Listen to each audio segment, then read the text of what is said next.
Bienvenidos al curso de Fundamentos de Computadoras y Sistemas Operativos. Hoy vamos a comenzar revisando la unidad número uno, cuyo nombre es Representación de la Información. Introducción, el mundo digital, representación digital de la información, información textual, representación alfanumérica, expresiones regulares, fundamentos y aplicaciones, las generaciones de computadoras, aritmética para computadoras y técnicas de comprensión de información, sistemas numéricos y su aplicación en informática, representación de números enteros, reales y complejos, técnicas de compresión de información, pérdida y sin pérdida, criptografía, principios básicos, cifrado simétrico y asimétrico. Eh, Vamos a primero hablar de las señales. Para poder entender esto del mundo digital, tenemos que estar claros en qué son las señales, ¿no? ¿Y qué es una señal analógica? Una señal analógica es una señal que varía de manera continua en el tiempo, es decir, puede tomar infinitos valores dentro de un rango. Esto es importante.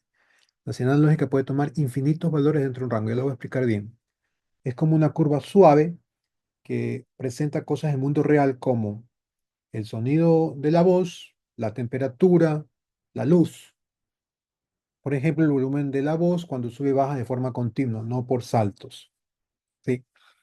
¿Qué significa esto de aquí? Que yo, en un rango de tiempo, si yo dibujo una señal analógica, yo voy a obtener valores distintos, por ejemplo, del segundo uno al segundo 2, del segundo número uno al segundo número 2, yo voy a tener valores distintos de la señal, ya sea creciendo o decreciendo. Yo puedo obtener valores a 1.5, es decir, en el medio de la transición de uno a 2. Puedo obtener valores de 1.25 también. También puedo obtener valores de 1.125.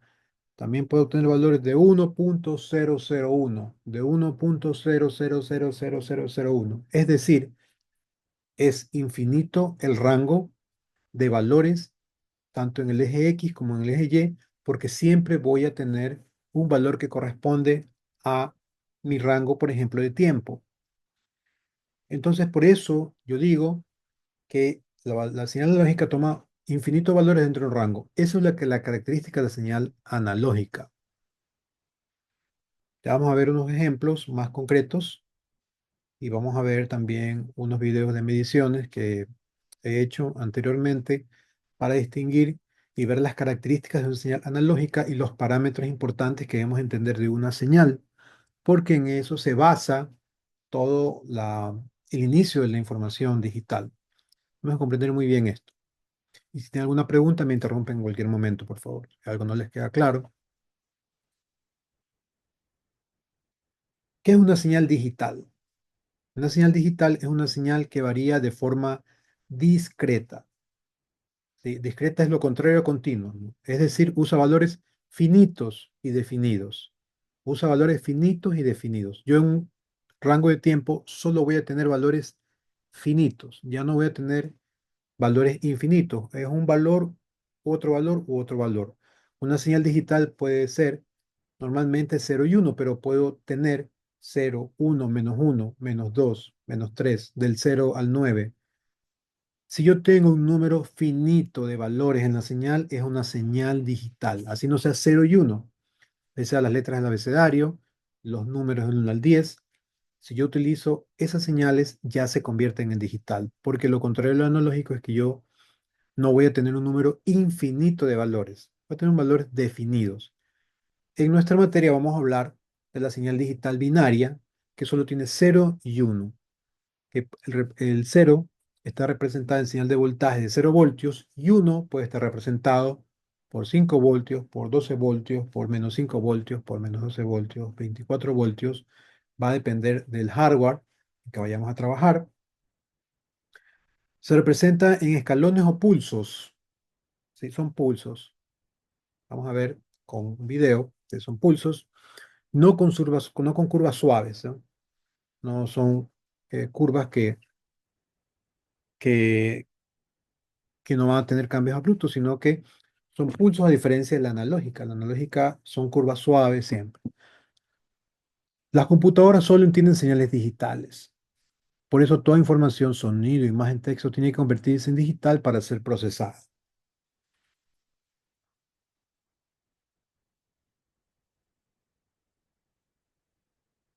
Entonces aquí vemos dos gráficos, ¿no? Tenemos una señal analógica en el tiempo, se varía en forma suave y continua. No hay cambios abruptos. Si tenemos toda esta variación suave y continua, y yo puedo tener en este rango de tiempo infinitos valores, porque puedo preguntar cuánto vale en 1.01, cuánto vale en 1.001, en 1.0000001. Voy a tener un valor.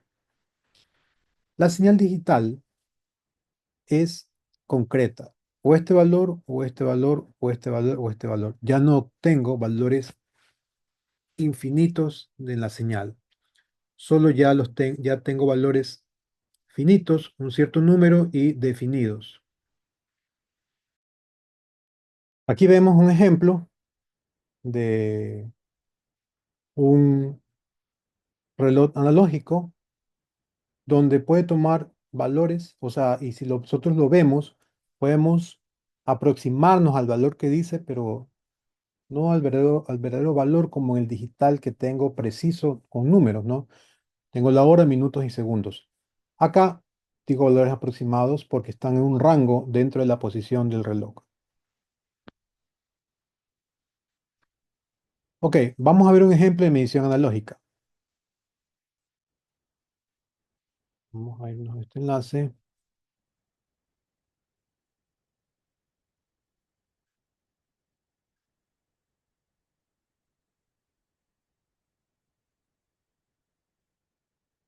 Ok, en la parte de electricidad electrónica existen diferentes medidores que me pueden dar una certeza de los valores de voltaje y corriente que tengo, ¿no?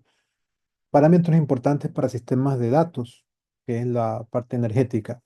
Entonces vamos a hablar de un equipo, o vamos a ver las características de un equipo que se llama osciloscopio, que justamente muestra las señales como son. Puede mostrar señales analógicas, puede mostrar señales digitales, porque las grafica en el tiempo.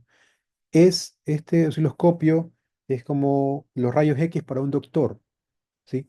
Puedo ver la señal cómo se comporta. Entonces, esto es un video que hice con diferentes equipos de medición al que tengo acceso, que es un osciloscopio. Aquí tenemos un osciloscopio, aquí tenemos un medidor analógico, aquí tenemos un medidor digital. Y vamos a ver las diferencias y los parámetros que puedo sacar. Pongan atención a los parámetros de las señales analógicas, ¿sí?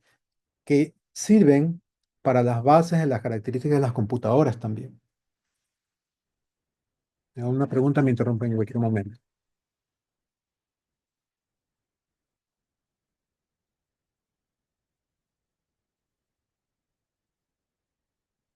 Entonces, miren, aquí tenemos una señal. Esto es un osciloscopio que está conectado a la toma eléctrica doméstica de cualquiera de las casas o las que se utilizan en las oficinas, en los trabajos o de la red que se alimentan las computadoras. Tiene esta forma. Y aquí nos dice valores digitales. Extrae valores y nos informa. La frecuencia de la señal es 60.09 hercios. El periodo, los voltajes picos, em, los tiempos de subida y bajada. Vamos a ver. Cuando nosotros tenemos nuestra toma eléctrica, ¿sí? Tenemos pues nuestros tres sockets para medir y lo podemos medir con un multímetro, por ejemplo,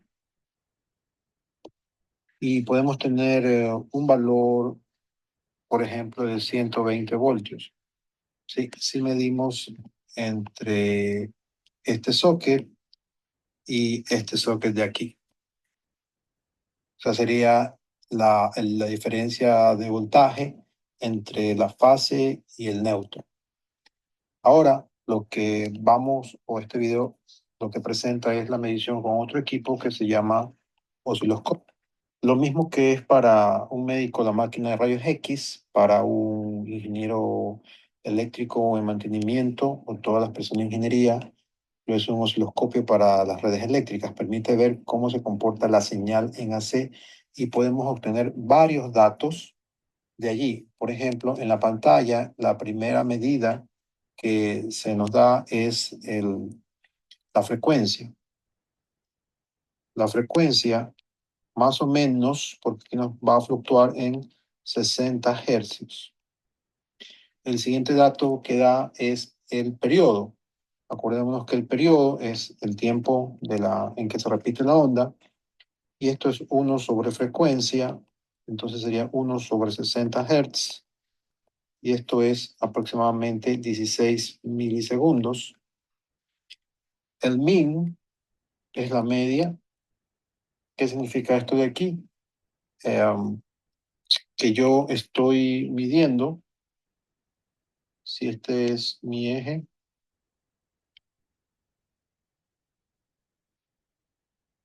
el min significa que yo estoy aquí en 0 voltios. La onda está centrada en cero, es como que no tiene ninguna media, no hay ninguna señal sumativa en esa onda, y es lo que deberíamos esperar en la medición. Lo siguiente que tenemos es un valor pico a pico o voltaje pico a pico, y nos da 344 voltios. Este valor es este de aquí. Ahí tenemos nuestros picos y este representa. Todo este voltaje es 344 voltios. Acuérdense que estamos midiendo una señal, si nosotros lo viéramos por multímetro, de 120. Sin embargo, no es así.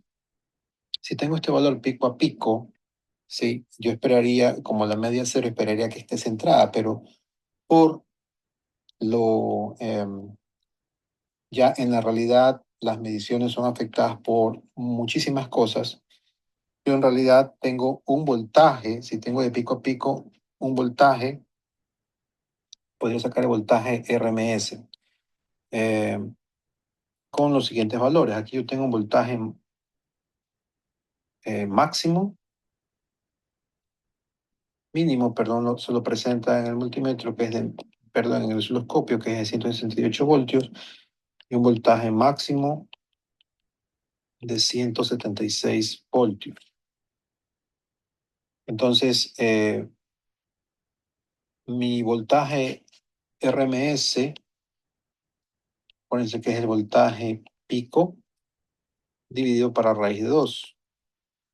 Entonces, en el lado positivo, o mejor dicho, yo podría tener lo siguiente: como 344 es pico a pico, yo ese 344 voltios lo divido para 2 y para raíz de 2, y yo tendría mi voltaje RMS, que aproximadamente saldría, si comienzo a dividir, o sea, son 344 dividido para 2, 172 dividido para la raíz de 2, más o menos es 121 voltios.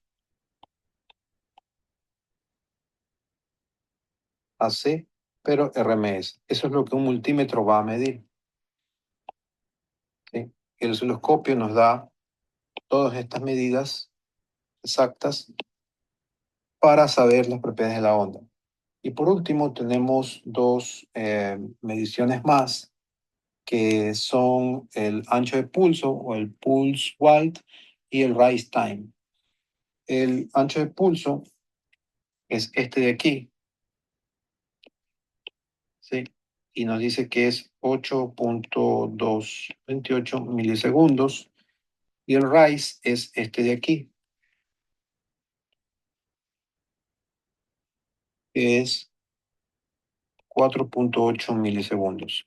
¿Cuál es el significado de esto? Acordémonos que el periodo, el periodo es el tiempo que tarda la onda en cumplirse, es este de aquí, y este es de 16 milisegundos.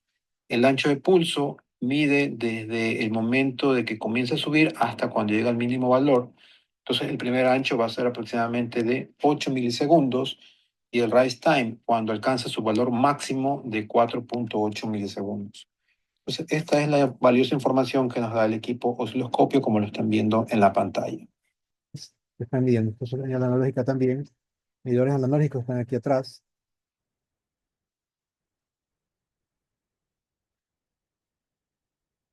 Y aquí está un medidor digital. ¿Sí? Entonces, miren, aquí tengo información directa, 126 voltios. Eh, Aquí tenemos el amperaje, 8 amperios, la fase, el factor de potencia. Son datos que ya los da, bueno, este es un medidor, marca Siemens, que los da para, esto es un analizador eléctrico. Y toda la información la da digital, a diferencia del osciloscopio, que la tengo analógica.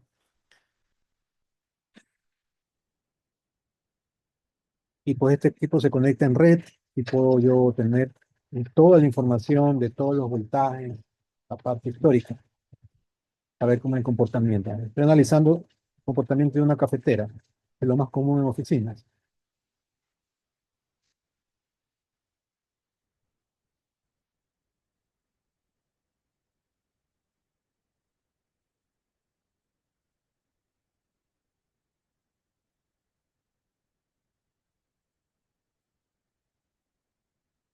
Lo que vimos en el video es una cafetera conectada a la red eléctrica.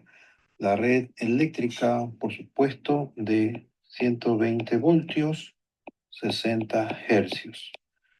Tenemos la fase, el neutro y la tierra que está conectado a nuestra carga, que en teoría es una carga resistiva, porque la cafetera, el producto final, pues, es de poder elevar la temperatura, vaporizar el agua, pues que se mezcle con el café para obtener el producto café.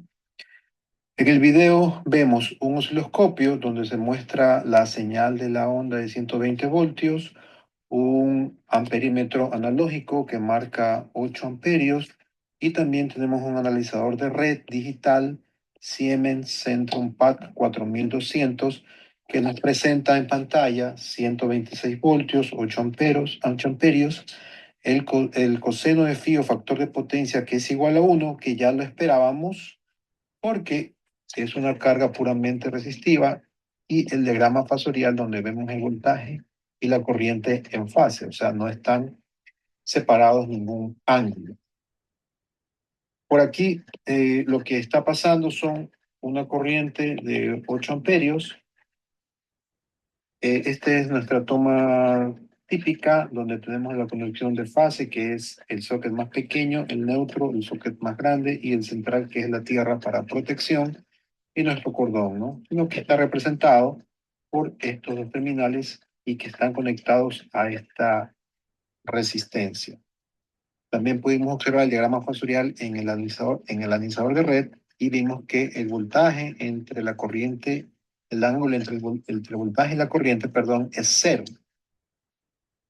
También pudimos observar que la temperatura aumenta más de 40 grados centígrados, confirmar que es una carga resistiva porque el factor de potencia es 1, y además podemos calcular el valor de la resistencia con esta fórmula de potencia es igual a voltaje por corriente por el coseno de phi, pero sabemos que esto es 1, entonces nos queda directamente 126 voltios, que es lo que estamos midiendo con el analizador de red, por 8 amperios da 1080 vatios o 1,008 kilovatios de consumo. Como el voltaje es igual a la corriente por la resistencia según la ley de Ohm, si yo multiplico ambos lados por corriente, tengo I por B es igual a I cuadrado por R, pero I por B es potencia y la potencia ya la tengo. Entonces de esta fórmula despejo el valor de la resistencia y obtengo que es la potencia sobre I al cuadrado, y voy a obtener una corriente, una resistencia de 15,75 ohms.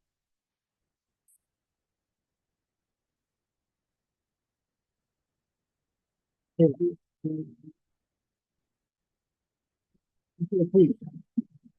de curso, generado por un curso integrado.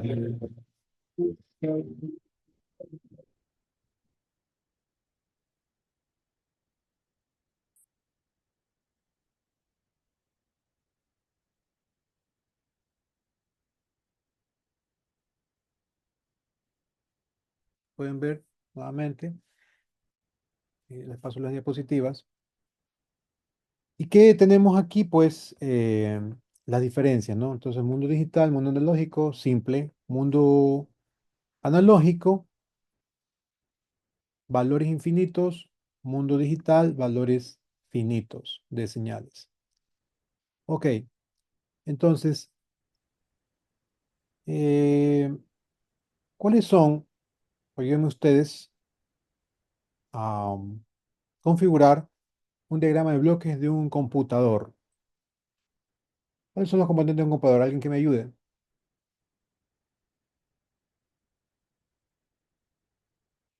Por ejemplo, Un ¿a qué diagrama de se bloques. refiere? Los componentes del computador que ustedes conozcan. ¿Cuál- Ah, ya. Tendría en este caso el mainboard. Vamos a llamarle eso de allí el CPU, ¿verdad? La unidad de Sí, procesamiento central.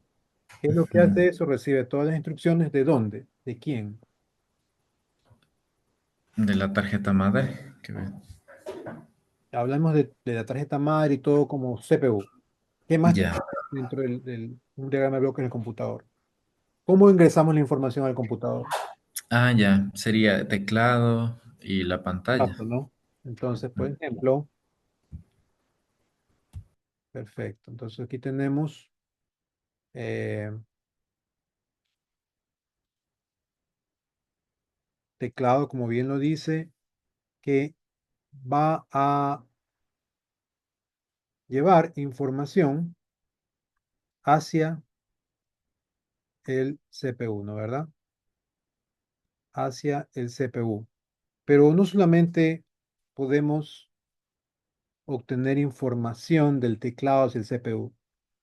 ¿De qué otra cosa podemos obtener información también? ¿Cómo ingresamos datos? Teclado, Eh, Podría ser el teclado, el mouse, mouse, correcto. ¿Qué más? una impresora. Micrófono, la cámara. ¿No? Ah, cámara, perfecto. ¿Qué más? Imagínate, la impresora por el otro, está por otro lado. Le vamos a poner acá la impresora. Vamos a definir bien porque El impresor es un dispositivo de salida. Si tiene ah, escáner, ahí puede hacer las dos funciones. exacto, exacto. Entonces, vamos a poner impresora. Exacto, yo no introduzco datos por la impresora. Yo solamente voy a recibir datos. O sea, va a ser algo de salida. Muy bien. Ok. Alguien, escáner, ¿verdad? Un escáner. Un escáner. Que es con doble N. ¿Qué más? ¿Qué más? ¿Por dónde más podemos introducir datos hacia el CPU para que tenga esa información? ¿Y qué otro medio de salida hay, no? ¿Por dónde más vemos la salida? La pantalla. ¿Sí o no? La pantalla es un medio de salida, pero Pantalla, parlante. hoy en día, la pantalla es un medio de entrada. No, un medio de salida. Si es táctil, sí. O exactamente, pantalla táctil. Y hay muchas máquinas que vienen con touch, ¿no? ¿Verdad? Eso es una entrada también, porque estoy viendo y viene una salida. ¿De qué otra forma el CPU obtiene información? ¿O de qué otra forma da una salida en la información?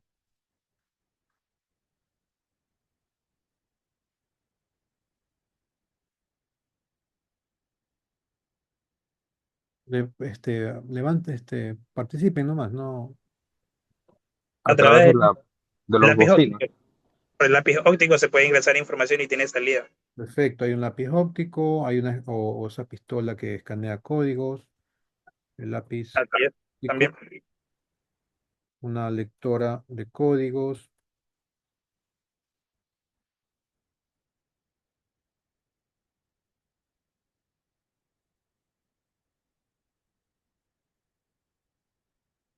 Ok, ¿qué otro dispositivo puede ser de salida?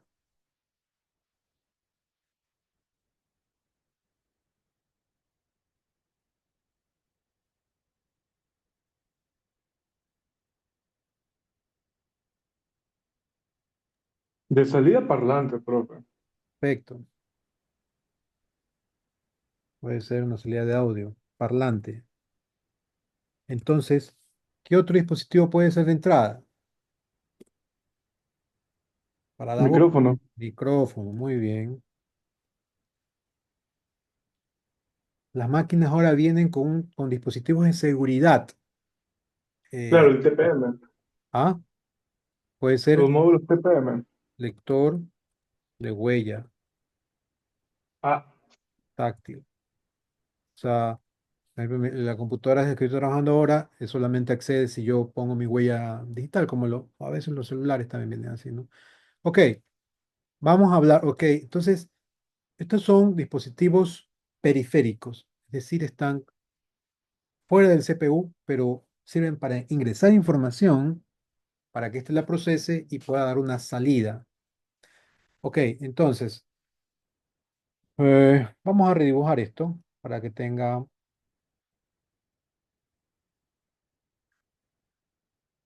un flujo gráfico más vistoso.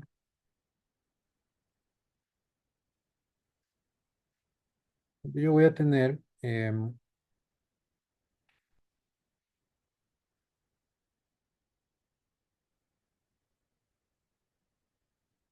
entrada,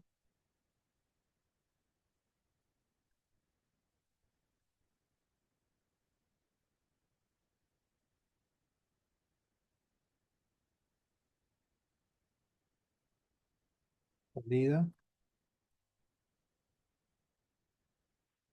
Y aquí lo que voy a hacer es un procesamiento, ¿verdad?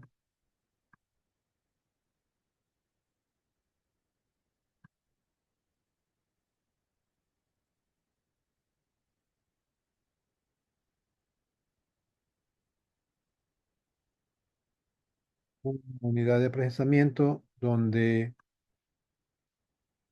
voy a tener, vamos a poner en español, procesamiento.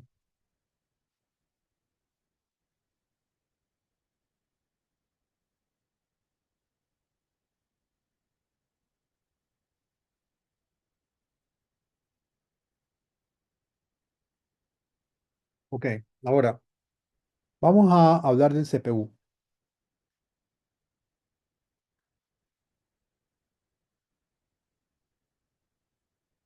El CPU, ¿qué características ustedes han escuchado, conocen? O cuéntenme las características del CPU que están usando ustedes. ¿Cuáles son las características de un CPU? ¿Cuáles son las características a mirar dentro de un CPU? Las tarjetas gráficas, el disco duro, lo Tar- que es la placa madre, Tarjeta gráfica, disco duro, tarjeta madre, mainboard, regulador de voltaje, fuente de memoria, poder, Memoria RAM. el procesador, memoria RAM, procesador, el microprocesador propiamente dicho.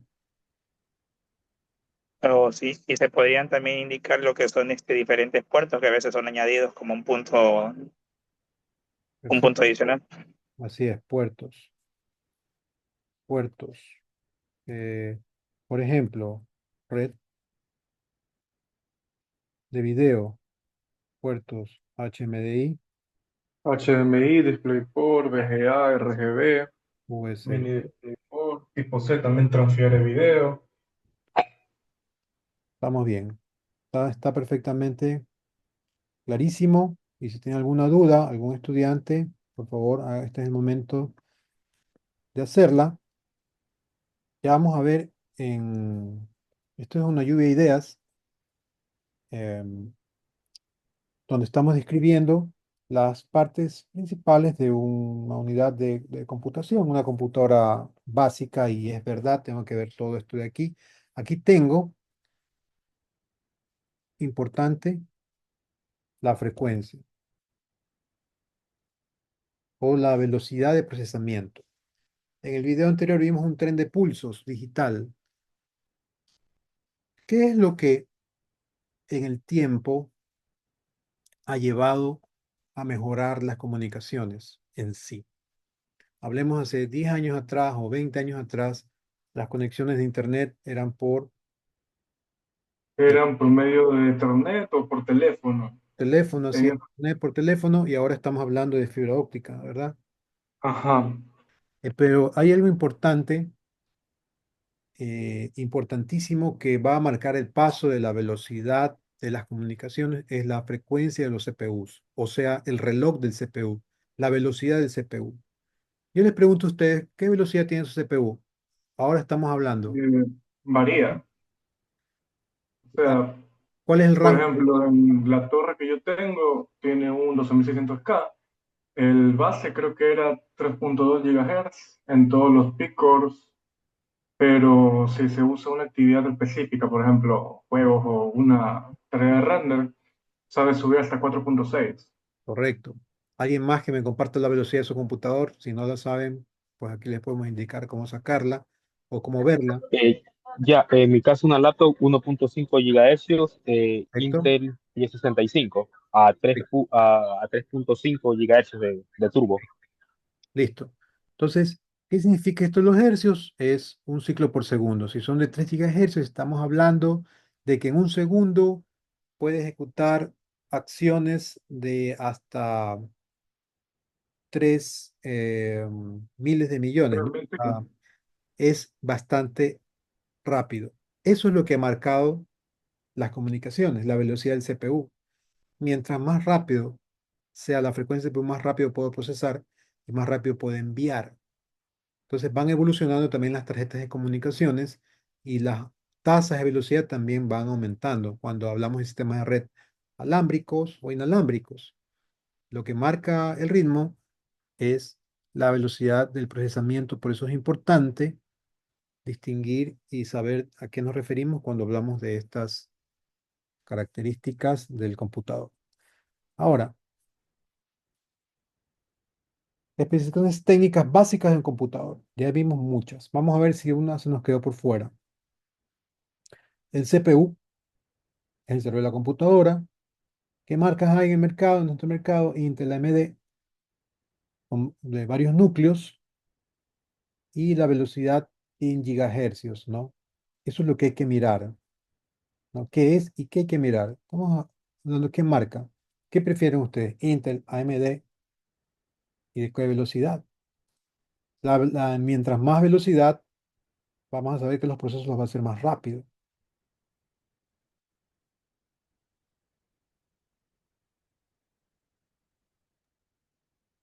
Procesador RAM. La memoria RAM, ¿no? Es la memoria temporal de uso mínimo. Hoy en día estamos hablando de 8 gigahercios y las tecnologías son DDR4 y DDR5. Disco duro, donde se guardan todos los sistemas y programas y archivos. Puede ser estado sólido o puede ser el típico del HDD, que es el mecánico, el rotor, y la capacidad 256, 512, 1 TB, 2 TB, 4 TB. Eso es lo que hay que ver. Normalmente las computadoras cada vez vienen con menos discos duros porque el alojamiento está en la nube. Es la tendencia. Aquí está el motherboard, mainboard o placa madre, sea un compañero importante, ¿no? Es la que conecta todos los componentes. Debe ser compatible con el CPU y la RAM. Eso es importante, ¿no? Yo no puedo, si quiero armar un computador, debo de mirar en la lista de especificaciones técnicas la tarjeta madre o el CPU, cuáles son las compatibilidades que existen, porque hay diferentes sockets, conectores, tecnologías y la velocidad que soporta también ese mainboard. La tarjeta gráfica que también dijeron, el GPU, procesador gráfico es video, vital para los juegos o el diseño, ¿no? Nvidia, la más famosa, también tenemos AMD y también vienen con grandes cantidades de memoria, de 2 gigabytes o 4 gigabytes, ¿no? Em, la fuente de poder, alimentos para los computadores de electricidad, potencia en watts, calidad y marca. Esto es importante porque yo tengo que, si yo estoy armando un computador, yo tengo que sumar todas las potencias que van a utilizar todos los periféricos del mainboard para saber que mi fuente de poder es suficiente. escoger mal una fuente de poder con la potencia inadecuada puede quemar el mainboard. Si ustedes están trabajando con una fuente de poder que apenas alcanza a alimentar todo lo que requiere, se puede quemar el mainboard porque hay picos. Como decía el compañero, cuando hay picos, cuando estoy trabajando con video y necesito aumentar la velocidad, va a ser más el consumo de potencia también. Eh, entonces la fuente de poder tiene que estar lista para eso. Sistema de enfriamiento. También hablamos en los videos de la temperatura, ¿no? ¿Verdad? La temperatura es importantísima, un factor importante. El CPU siempre debe estar frío. La temperatura es un parámetro importantísimo para el performance de un computador. ¿Por qué? Porque el computador es un equipo electrónico que está compuesto de chips electrónicos y todos tienen especificaciones técnicas donde indican las temperaturas de operación. Entonces, si yo necesito un computador, trabajarlo en un sistema muy caliente, tiene que ser uno de tipo industrial y de muy caliente, con mucha vibración y muchos extremos de temperatura, tiene que ser tipo militar. Son diferentes los chips, por eso los costos cambian. O la comercial, que siempre va a estar en aire acondicionado o en un ambiente ventilado, pues el chip tiene otro tipo de fabricación. Entonces, es importante ver dónde va a trabajar la máquina, en qué ambiente, para escogerla, el tipo de, o la clasificación o el tipo de fabricación que tiene la máquina, que es el militar, industrial y comercial. Y también va a variar los costos. La pantalla, visualización de datos, hay tamaños de 13, 17 pulgadas de resolución, Full HD o más. Los puertos y conexiones, USB, HMI, Ethernet, etcétera, cantidad y tipo. Y los sistemas operativos, que también es algo que vamos a estudiar después, que es el software base para usar la computadora.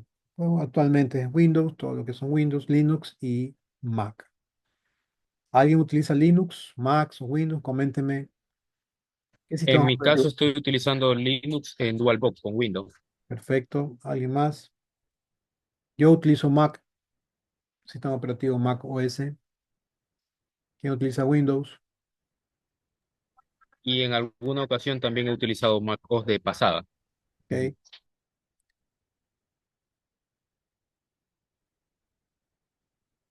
Levanten la mano los que utilizan Windows, sistema operativo Windows. Yo utilizo Windows, Mac y alguna vez utilicé Linux. Ok. Ya iban cuatro que utilizan Windows. Perfecto. Listo. Cinco por ahí. Entonces, miren, es importante que ustedes tengan clarísimo todos estos eh, especificaciones técnicas básicas, que ustedes sepan identificar en la máquina que están trabajando en este momento todos sus parámetros. ¿Cuáles son? ¿Sí? ¿Cuáles son los parámetros de sus máquinas? De hecho, ese va a ser el taller. Va a llenar una tabla con las características de las máquinas que están trabajando. Y luego podemos presentar para ver la tendencia o para las computadoras, las capacidades que tienen las computadoras. Y también les va a enseñar a elegir la próxima compra de un computador de acuerdo a la necesidad. Entonces, estos son características básicas de qué son conceptos y qué mirar para el computador.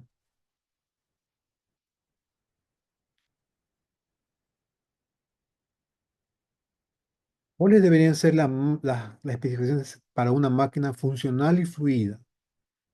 Para tareas básicas. Aquí estamos hablando ya de recomendaciones concretas. ¿Sí?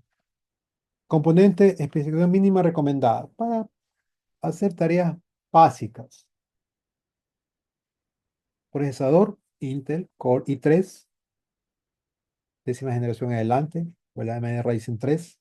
Un procesador súper básico, pero al menos deberíamos tener ese procesador para poder hacer algo básico, para poder tener, eh, para no tener problemas con el desarrollo de las materias, ¿no? Una memoria RAM de 8 gigas. Estoy hablando de lo que necesitan lo mínimo y lo básico para poder trabajar bien sin ningún problema. Una memoria RAM de 8 gigas. eh, Levanten la mano quién tiene su memoria RAM de 8 gigas en este momento.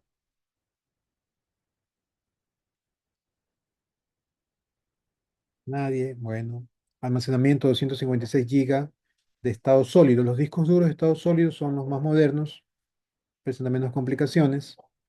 Sistema operativo Windows 10, 11, Linux, Chrome. Tarjeta gráfica, tenemos Intel, AMD, o similar, mire que ni siquiera están pidiendo Nvidia. Pantalla de 13 pulgadas a 15 pulgadas. Full HD de al menos 1920 por 1080 píxeles. Puertos 2 USB, al menos HDMI, entrada para audífonos, conectividad Wi-Fi 5 o superior, Bluetooth 2.4 o más. Batería, si es laptop, ¿no? Al menos 6 horas de duración. Cámara y micrófono integrados para videollamadas, que es lo que estamos utilizando. Eso es algo de computadora funcional y fluida para tareas básicas que recomienda ChatGPT. Es lo saqué de ChatGPT de hoy en día, que va de acuerdo a lo que están comprando los usuarios. Un procesador potente que estaría para una máquina que tenga que hacer cálculos ya más fuertes. Por ejemplo, recomiendan un AMD Ryzen Series 9000 que tiene esta arquitectura, ¿no? Los núcleos, 16 núcleos, 32 hilos, fabricación, el proceso TSMC, que es una técnica para fabricar microprocesadores. Y aquí está un tema importante que son las frecuencias que estábamos hablando, ¿no? 4.3 GHz, ¿sí? De base. Y cuando necesitamos un bus, una amplificación, cuando forzamos más el procesador, puede trabajar hasta 5.7 GHz. 5.7 GHz. Caché, una memoria caché, que es una memoria también la temporal, muchas veces la toma el propio disco duro de estado sólido de 128 megabytes, memoria de soporte DDR5, conectividad, son el número de pistas que tienen, ¿no? PCI 5.0, para los programas AM5, son el número de pistas o conductores que tienen el mainboard para comunicarse con los periféricos o los otros microprocesadores también que vienen en los mainboard. Los gráficos tienen un GPU RDNA integrado con 2 unidades de cómputo de hasta 2.2 GHz. Y solo este de aquí, este procesador consume 170 vatios, ¿sí? Y está disponible ya desde agosto del 2024, el año pasado. Entonces, miren, 170 vatios consume este eh, procesador. A eso tienen que sumarle todo lo que consumen el mainboard y los periféricos para que la fuente de poder no tenga ningún problema. Una fuente de poder normalmente de las máquinas de más de 600 vatios, 800 vatios o 1000 vatios son las que se recomendarían de acuerdo al nivel de procesamiento que tiene la máquina. Esto es importante porque las fuentes de poder son las que dan, las que proporcionan toda la energía para que el sistema funcione bien.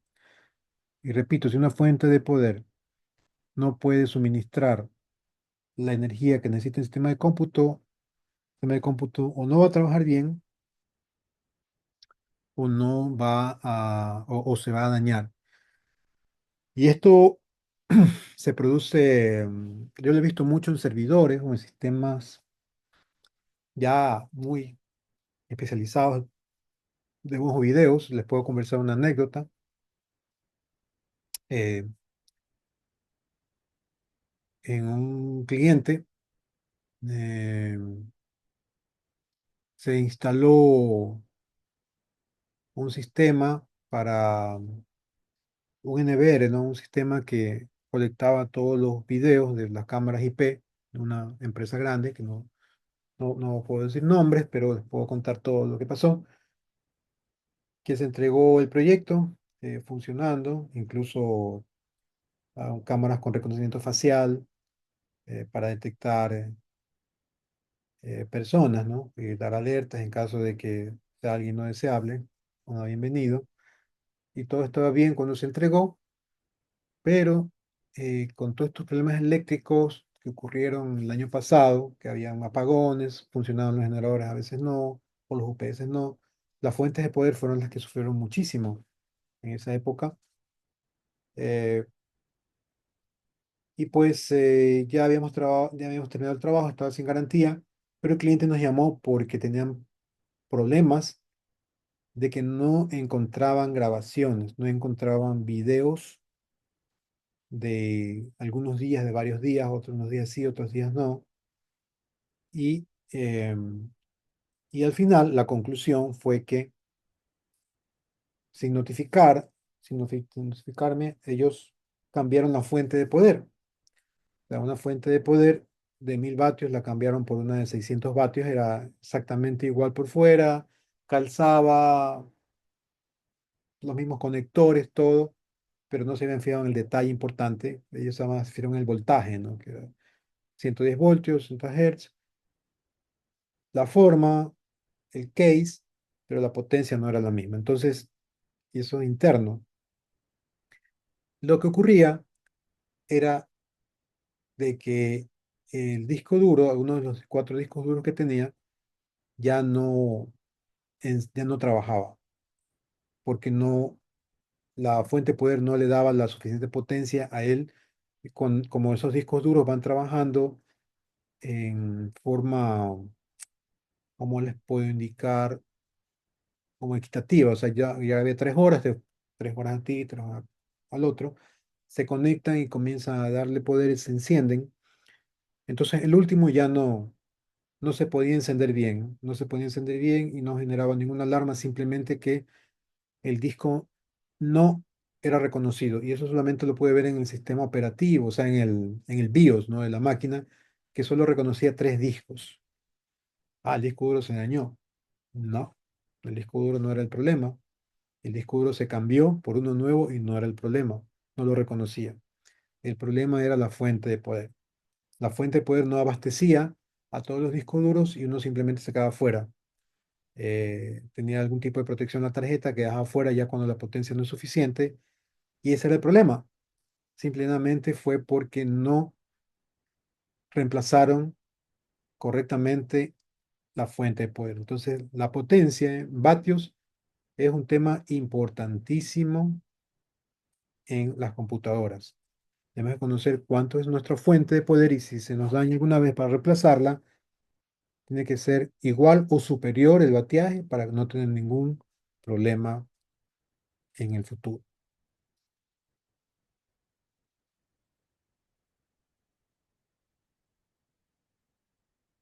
Ok, entonces, habiendo mirado estos aspectos básicos del mundo analógico, el mundo digital, vimos las mediciones, un tren de pulso, nos preguntamos qué es la representación digital de la información. La representación digital de la información es el proceso mediante el cual todo tipo de información, que puede ser texto, imágenes, sonido, video, etcétera, se convierte en datos que una computadora puede entender, es decir, en números binarios 0 y 1. En el mundo digital, todo se representa con ceros y unos, que es el sistema binario que usan las computadoras, ¿no? Entonces, adelantándome un poco, ¿por qué se llega a esta cuestión de unos y ceros? Porque, bueno, eh, al principio las computadoras eran máquinas electromecánicas, motores, rotores, leían tarjetas perforadas, era un proceso bastante mecánico y de ingeniería superior, o sea, realmente eh, eran genios que podían armar este tipo de máquinas al inventarse o descubrir los semiconductores del diodo, del transistor, que pueden tener, el transistor especialmente, que puede tener con señales mínimas cambios de estatus de 0 a 1 en estado de saturación o no, o estado de corte que se llama, eh, podían manejar estos estados de 0 voltios y 5 voltios en el caso de sistemas TTL, que son la mayoría de los casos digitales en las computadoras, manejan 5 voltios, por eso las fuentes de poder dan 5 voltios y dan 12 voltios. Los binarios tienen esta popularidad porque se ajustan fácilmente a un estado de encendido y apagado, lo que una máquina puede entender: presencia de energía o ausencia de energía, presencia de voltaje o ausencia de voltaje, presencia de 5 voltios o 0 voltios. Eso equivale a un 5 voltios, equivale a un 1 lógico, y 0 voltios a un 0 lógico. Ahora, en la vida real, y los problemas que se dan muchísimo en las redes es que no tenemos esa exactitud como la quisiéramos, sino que tenemos un rango de voltajes que se podrían considerar unos y ceros. Por ejemplo, de 0 a 0,5 voltios, podríamos considerar 0 voltios lógico, y de 3,5 a 5 voltios podríamos considerar un 1. El problema es cuando tengo ruido en las señales, que eso lo vamos a ver en un momento, y que puedo yo interpretar un 0 lógico como un 1 lógico de acuerdo a los rangos que he definido. Y ahí vienen los problemas de errores con la información, que son debidos a la infraestructura.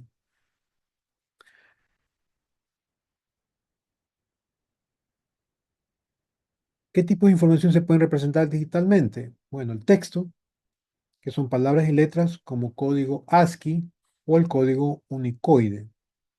El código ASCII tiene una tabla que corresponde a un símbolo o un número decimal y binario.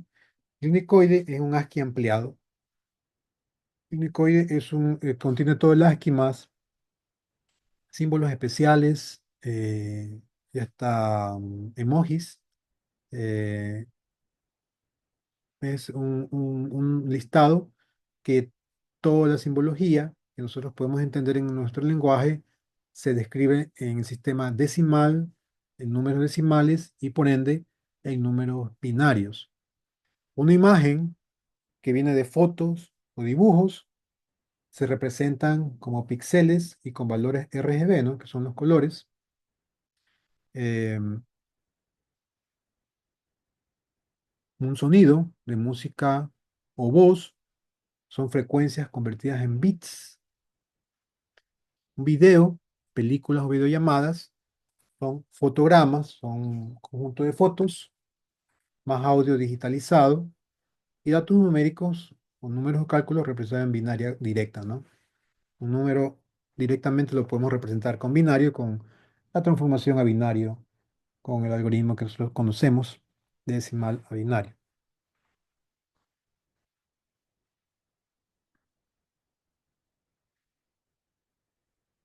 El ASCII, ¿no? Se pronuncia ASCII, significa, bueno, el American Standard Code for Information Interchange, que es el código estándar americano para el intercambio de información. Entonces, lo que es un código numérico que se usa para representar caracteres, ¿no? Letras, números y símbolos en formato digital, y básicamente asigna un número a cada carácter para las computadoras puedan entenderlo y procesarlo. Aquí tenemos el A65, a la minúscula con 97, el 0 con 48, el símbolo de migración 33, el espacio con 32. ¿Tienen alguna pregunta hasta aquí?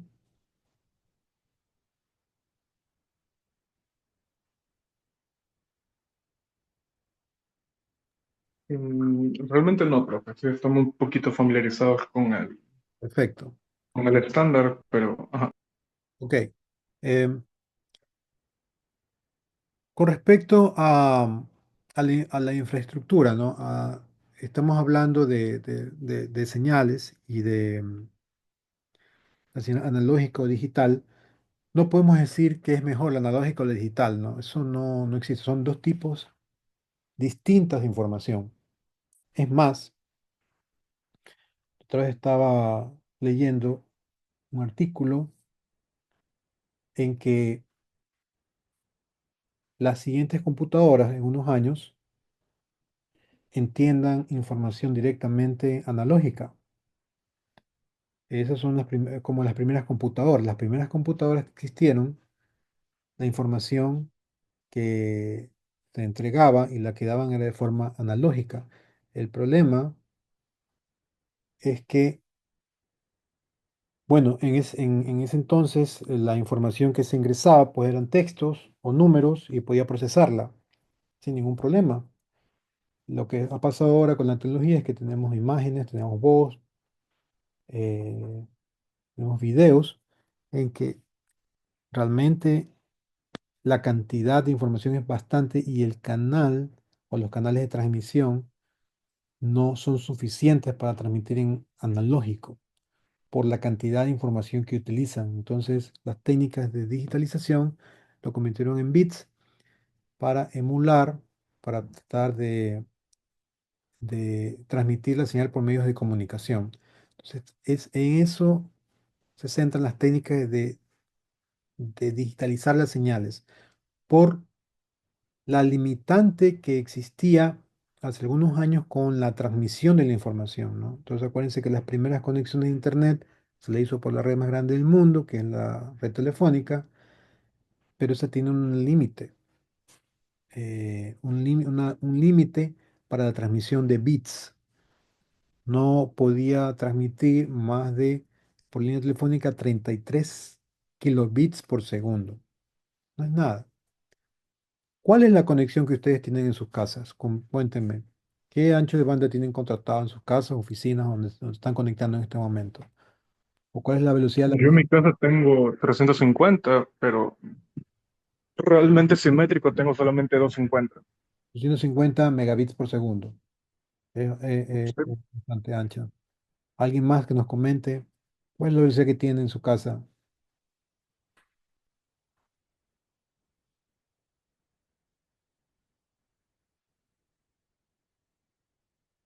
300 megabits por segundo.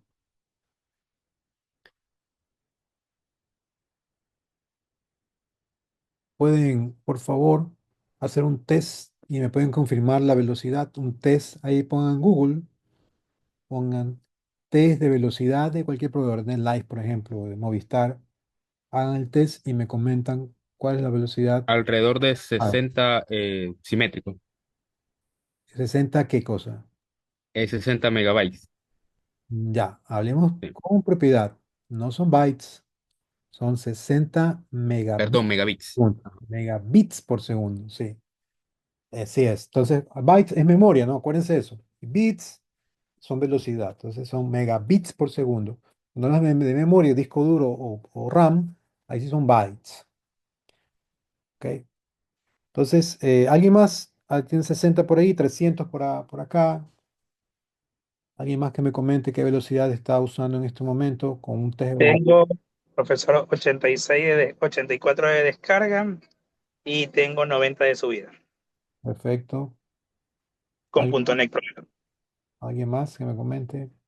Yo tengo 100 de bajada y 15 de subida. Ok, eso es un poco simétrico. ¿Alguien más?